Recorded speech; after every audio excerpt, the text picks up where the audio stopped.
Teresa Ann Beer was born to parents Shirley and David Beer on April 16, 1971 in Fresno, California.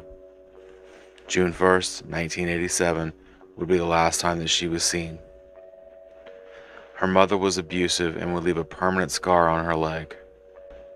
She grew up in foster care. Her and her sister went to live with a lady named Sylvia Peace.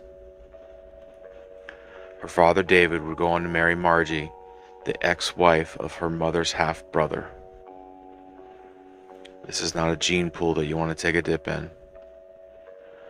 Teresa goes back to Fresno to live with her grandmother, but would ultimately end up in the care of her mother's stepbrother, a man called Blind Johnny. He supposedly lost his sight in a game of Russian roulette, although his ability to see was questionable. He had 2 daughters with a prostitute and a girlfriend that was, well, younger than she should be. Blind Johnny, his sons, and his friends would abuse Teresa in ways that I cannot speak of. Russell Shelton Welch, also known as Skip, was a 43-year-old disabled painter, meth head, and self-proclaimed Bigfoot expert. He also claimed to have seen Bigfoot many times in the Sierra Nevada mountains.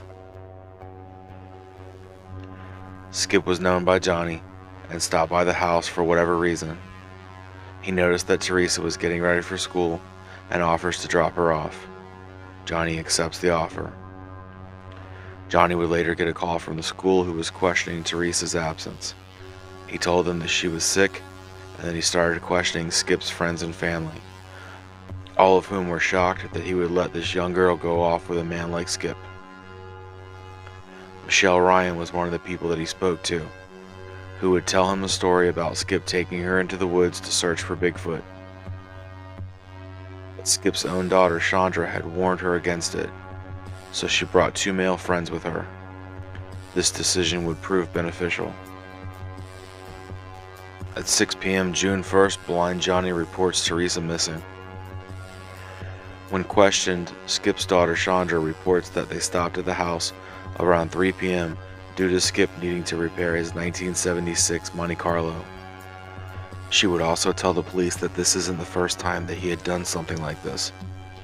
He had attempted to attack Michelle Ryan, but her male friend stepped in and led her off of the mountain. On June 3rd, Blind Johnny would receive an anonymous phone call from a young lady, warning him about the dangers of talking too much to the police. The morning that Skip had stopped by Blind Johnny's place, he indeed had a reason. The reason was that he and Teresa had planned to go searching for Bigfoot together. He would take her to Shut-Eye Peak. That would be the last time that she was seen by anyone else other than Skip. On June 4th, Skip's car would be reported spotted in North Fork, a small town where his friend Dorothy Davis lived. He would tell his friend and anyone that would listen that the girl that he was with was abducted by a satanic cult. On June 10th, Skip was arrested on a previous DUI charge, but the focus quickly changed to Teresa's disappearance. Skip says that he dropped Teresa off at school. Then he changed his story and said he took her out camping, but she left with a group of campers. And he would again change his story to she saw a Bigfoot and chased it. He never saw her again. But not to worry, according to Skip, if she was taken by Bigfoot, they are sensitive, intelligent creatures.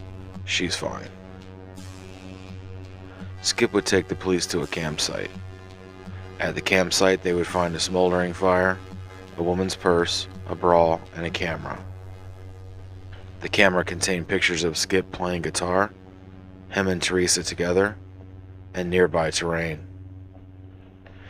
Keep in mind that Teresa had been missing for over a week at this point, yet the fire was recently put out. It was determined that this was a staged campsite, and that the real campsite was at a place called Ghost Canyon, about 20 miles away. Why stage a campsite unless you're trying to throw the police off from looking at the real campsite? If Ghost Canyon was the real campsite or not, I don't think we'll ever know. Helicopters were deployed in the areas, and in the area of Ghost Canyon, they would find a t-shirt with cartoon animals on it, which was identified as belonging to Teresa, and a blue shirt with methamphetamine in the pocket, which belonged to Skip. Police dogs would search both areas. At a small clearing near a river in Ghost Canyon, the dogs would pick up Teresa's scent, but they would lose it just as quickly as they picked it up. Skip would be charged with endangering a young person and stealing of a young person.